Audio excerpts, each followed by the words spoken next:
pa. Ayan guys, nagutom sila. Kaya hintay kay daddy. Yung pala hindi naman uuwi. Hindi sila makauwi. Sabi na gusto na ate siya magsubo kay Bunso. Siya na lang daw magsubo. Sabi ko na din magsubo kay Soy. Ang oras na 12:20 AM. What? 12:20 AM. Nagutom sila. Nag-request ng rice.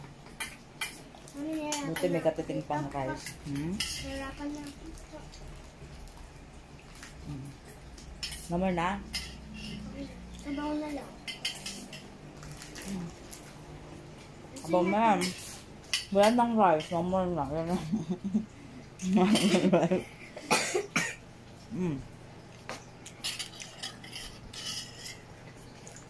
Sa'yo na to. Sa'yo na lang daw, anak. Sabaw to. Puro sabaw na yan. Binigay na sa'yo ni ate.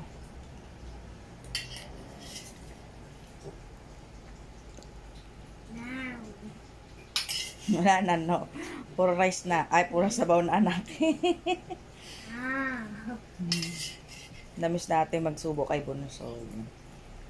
Yan. Ikaw, ate. Yan.